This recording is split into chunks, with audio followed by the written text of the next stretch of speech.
อัสสลามุอะลัยกุม สบายดี เช้าสบายดีทุกท่านพบกับพวกเขาทั้ง3เช่นเคยโอลมกันบ่จบจักเทื่อ แม่ สมมุติว่าผู้หญิงนี่มีหลายเรื่องเว้าเรื่องว่ากัน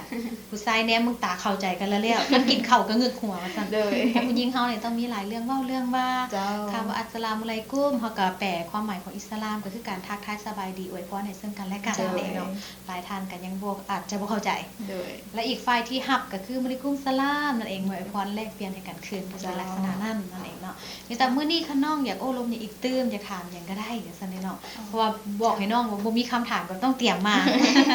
ว่าเตรียมมาก็ต้องไปซอกอาจจะแบบหลายๆคนในทีมของการเฮาแน่เนาะถ้ากับหมู่เพื่อนข้างนอกบ่ที่ว่าก็เจ้าอยากถามเรื่องนั้นนั่นนี่มาก็ถามมาได้ เจ้ามื้อนี้ก็อยากมาถามอีกเนาะ เจ้าน อกจากอันประเทศอิสลาม เจ้า เนาะนอกจากบ่กินหมูแล้วเพิ่นว่าผู้ชายมีเมีย4คนแท้บ่ แท้บ่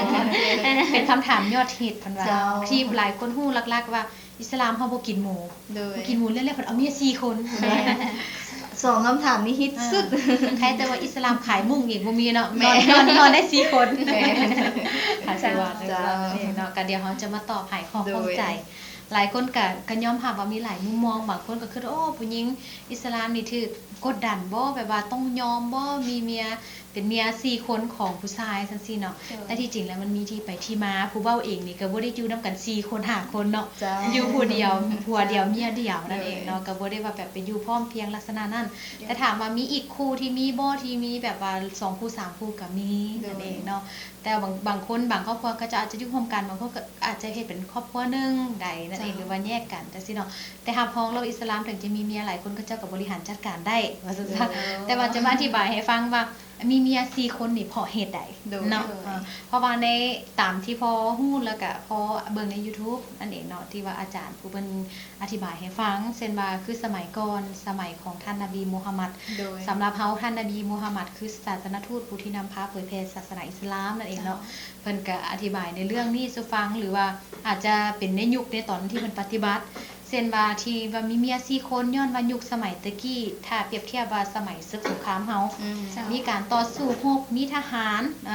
แล้วก็มีการต่อสู้เพื่อผืนแผ่นดิน ส่วนหลายการต่อสู้นี่ผู้หญิงจะบ่ได้ไปต่อสู้นะผู้หญิงจะเบิ่งดูแลครอบครัวพ่อแม่อยู่ที่บ้าน เบิ่งแยงลูกแล้วผู้ชายนี่จะเป็นแนวหน้าที่จะไปต่อสู้วันนี้การต่อสู้รบแน่นอนมันใช้กำลังอาวุธต้องเสียชีวิต หลายคนก็เสียชีวิตบางคนโชคดีก็อาจจะรอดกลับมาบางคนก็เจ็บเป็นมาที่การหรือว่าแนวใดก็แล้วแต่นั่นเองเนาะก็เลยเฮ็ดให้เป็นปัญหาว่าสมัยตะกี้หันคนนี่เป็นแม่หมายหลาย แม่ แม่หมายก็คือว่าผัวตายปาจากศึกสงคราม หลังจากนั้นเพิ่นเห็นจังซี่เพิ่นก็มีความอีดูก็คือว่าอีตนอีตนผู้ที่ว่าเพิ่นมีครอบมีความคนก็ลูกหนึงลูกสองผัวตายปะบางคนก็หาก็เอากันผัวตายปะสินะเพิ่นก็เลยอนุญาตว่าผู้ชายที่ว่ายังมีชีวิตอยู่จากเหตุการณ์นั้นหรืออยู่ในบริเวณนั้น สามารถแต่งงานกับผู้หญิงนั้นได้เพื่อช่วยเขาเจ้าช่วยแบบใดเช่นว่าเรายังมีลูกน้อย1 2 3ก็ให้เขาเจ้าเป็นตัวแทนพอได้สินะ หรือว่าเบิ่งแยงครอบครัวได้เพราะว่าผู้ชายของอิสลามนี่ก็คือว่าจะเป็นหลักในการทำมาหากินเลี้ยงชีพหาเงินมาให้ฉะนั้นแล้วหลักๆเลยของผู้ชายอิสลามก็คือว่าการมีเมีย4คนแล้วแม่นว่าเอาเพื่อซอย เอาเพื่อซอยหมายความว่าซอยให้กับเจ้ามีชีวิตที่ดีขึ้นบ่แม่นว่าซอยตนเองนะถ้าซอยตัวเองโอ้ยสิเลือกเอาผู้สาวน้อยๆมาเรียนกันจะฟังก่อนจังซี่เนาะแต่ว่าอิสลามจะเอาแบบซอยกับเจ้าว่าเส้นแม่ห้ามแม่ไม้บ่หรือว่าผู้ที่ว่าสิเป็นการเผยแพร่ศาสนาบ่เนาะเป็นเพราะว่าอิสลามคิดว่าการที่ว่าได้แต่งงานผู้ชายเนาะก็คือกับเจ้าได้เผยแพร่ศาสนาอีกอย่างหนึงมีลูกขึ้นมาลูกกับเจ้าก็เป็นอิสลามจังซี่เนาะก็พอกับเจ้าเชื่อความดีคือเฮาเองคือเฮาเป็นสมมุติเฮาเป็นศาสนาเฮาเมื่อก่อนเฮาที่เฮาแต่งงานกับเพิ่นเฮาก็ยังให้เพิ่นเป็นพุทธเพราะว่าเฮาก็คิดว่าศาสนาเฮาดีสินะเขาเจ้าก็มีความเชื่อเช่นเดียวกันในเมื่อเขาเจ้ามีอิสลามเขาเจ้าก็ว่าศาสนาเขาเจ้านี่ก็เจ้าก็อยากให้ขึ้นสวรรค์นํกันใช่นะแล้วก็เลยว่าสมมุติว่าการแต่งงานก็มันจะมีจุดประสงค์แบบเพื่อช่วยจะบ่ได้ไปในแนวทางเพื่อประโยชน์ส่วนตัวหรือสิ่งใดถ้าถามว่าผู้ที่ว่าโอกาสสวยไส้ในสิ่งแบบนั้นมาเอาอิสลามเพื่อว่าโอ้สิได้เมียสิคนมีบ่ก็มีแต่ว่าจะส่วนน้อยแต่ผู้ที่ฮู้เรื่องศาสนาแท้ๆหลักๆแล้วก็เจ้าจะบ่เฮ็ดแบบนั้น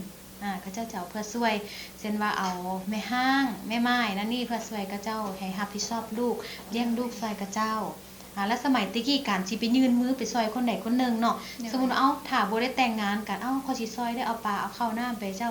มันก็สิไปคือบ่ช่วยตลอดเดี๋ยวเมียก็คิดอีกว่าจะเป็นหยังกับผู้นี้ก็เลยตัดปัญหานั้นแต่งงานซะ ซอยเราซะเสียให้มันแล้วเพอบางคนนี่บ่จำเป็นว่าการแต่งงานของเขานี่พื้นในตัวของท่านนบีเองเนาะก็บ่จำเป็นว่าจะต้องไปมีหักสมสู่หรือว่าแบบง่ายๆก็มีเพศสัมพันธ์กันก็จะบ่จำเป็นสลายก็จะซอยเพียงแต่เป็นประเพณีที่ว่าเอาไว้ข้างหน้าก็คือการแต่งงานแล้วจะเป็นแบบนั้นซื่อๆเพราะว่าความหมายว่าแต่ละยุคแต่สมัยมันบ่คือกัน ถ้าสิเปรียบเทียบว่าในยุคสมัยตะกี้เด้บ่ว่าแต่อิสลามบางทีเป็นขุนท่านขุนแผนเป็นเจ้าชีวิตเป็นกษัตริย์ก็จะมีเมียเป็น10เป็น20คนก็มีเห็นบ่คือประเทศว่าไงเฮาเบิ่งหนังจีนนางสนมเป็นร้อยเห็นบ่สมมุติเท่านั้นกันยังมี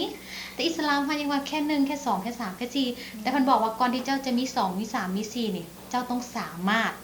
คำว่าสามารถก็คือจะมีเงินมีอย่างเพียงพอที่จะดูแลเทคแคร์เขาเพราะอิสลามจะบอกว่าสมมุติถ้าเจ้าให้หยังต้องให้เท่าๆกันเทียมกันเนาะส่วนผู้นี้มีงานหลังนึงสั้นนึงผู้นี้ก็มีเท่าๆกันมีรถมีหยังก็ต้องได้เท่าๆกันบ่แม่นผู้นี้ได้2สั้นผู้นี้3สั้นอันนี้ผิดอิสลามบ่ได้นั่นเองเนาะความหมายว่าให้เสมอกันต่างแต่หัวใจของเจ้าจะหักไผน้อยหลายนั้นสุดแล้วแต่เจ้าและบ่ให้แสดงออกให้ฝ่ายใดฝ่ายหนึงรู้สึกเสียใจนั่นเองเนาะอันนี้จะเป็นแบบนี้อันนี้เฮาเปรียบเทียบให้เบิ่งว่าถ้าสิคิดได้แง่อิสลามนี่ได้แต่4คนอิสลามนี่บ่ดีอันนี้ก็บ่โทษเพิ่นเฮาก็เคยคิดคือกันแต่ว่าเวลาเฮามาศึกษามาเข้าใจ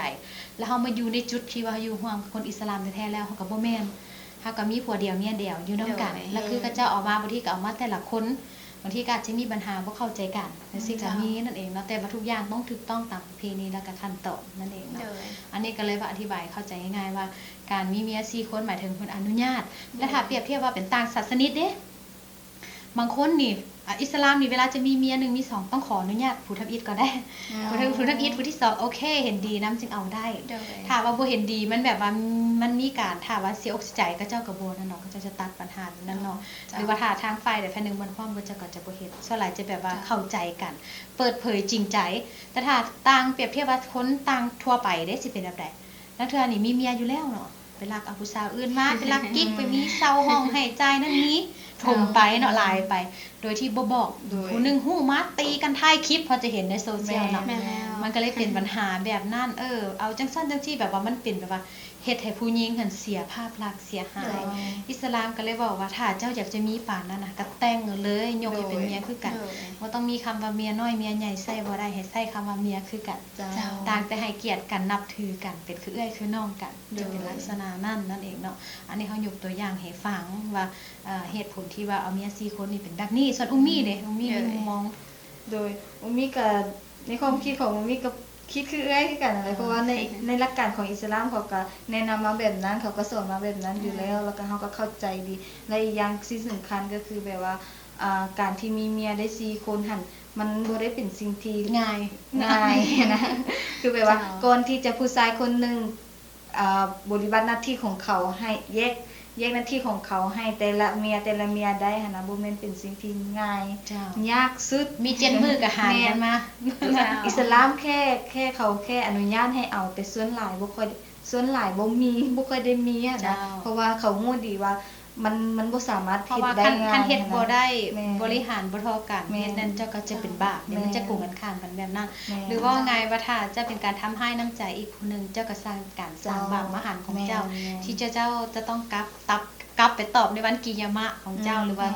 เพราะว่าอิสลามจะเชื่อว่ามันจะมีวันแห่งการทดสอบหรือว่าการสอบถามของเฮานั่นเองเนาะวันแห่งการสิ้นโลกวันนี้คือว่าเขาเจ้านี่จะมีความเชื่อแล้วก็เจ้าจะเฮ็ดจังซี่นี่ยากว่าซั่นอันนี้ก็เลยว่าอยากให้เข้าใจแต่ถามว่าหัวอกผู้ชายทุกคนอยากได้หลายบ่อยากได้หลายอยู่แล้วซั่นเนาะต่างแต่มันจะต่างว่าครอบคลุมตนเองครอบคลุมตนเองอิสลามว่าถ้าคือกระเจ้านี่กระเจ้าจะเป็นคนบอกตรงๆจะบ่ปิดบังจะบ่ลักเฮ็ดจะบ่นั่นนี่กระเจ้าจะบอกตรงๆจะเปิดเผยนั่นเองแล้วที่ว่าที่กระเจ้าบอกก็ย้อนว่ากระเจ้าบ่อยากเฮ็ดผิดคือเขาว่าแหละบ่อยากตัวบ่อยากนั่นอย่างนี้ถ้าจะมีก็คือเอาเลยจังซี่เนาะแล้วที่กระเจ้าถือศีลอดนี่แหละก็ต้องฮู้เพื่อสอนให้ว่าฮู้จักกฎจักหลอสมมุติข่อยฮักคนนี้ดูแต่ว่ามันยังบ่ได้ถูกต้องเวลาที่เหมาะสมพระเจ้าก็บ่เฮ็ดจังเองเนาะมันจะเป็นลักษณะนั้นนี่แหละก็คือเป็นเหตุผลว่าผู้ชายอิสลามมีเมีย4คนแบบนี้นั่นเองเนาะมันมีประวัติมาตั้งแต่ตั้งแต่ของเรามาแหละว่ามันมีเหตุการณ์แบบนี้แต่มาถึงปัจจุบันแล้วก็พอส่วนหลายก็คือว่าผู้หญิงก็จะฮู้หน้าที่ของคำว่าเป็นเมียผู้เป็นผัวก็ฮู้หน้าที่นั่นเองเนาะก็ต่างคนต่างเฮ็ดหน้าที่ที่ดีเท่ากันพออีกฝ่ายหนึงบ่ว่าแต่หญิงจะซ้ายดอกผู้หญิงก็เอา4คนได้บ่ก็ได้สมมุติว่าแต่บ่ได้เอาพร้อมกันถ้าเหตุบังเอิญว่าผ ผัวเขาแยกทางตกลงแยกทางกันแล้วเนาะ โดย เขาจะบ่มีคำว่าคบซ่อนในอิสลามเนาะ แม่ ถ้าว่าอีกฝ่ายใดฝ่ายหนึงบ่เห็นดีจะบ่มีอันนี้จะตัดปัญหาไป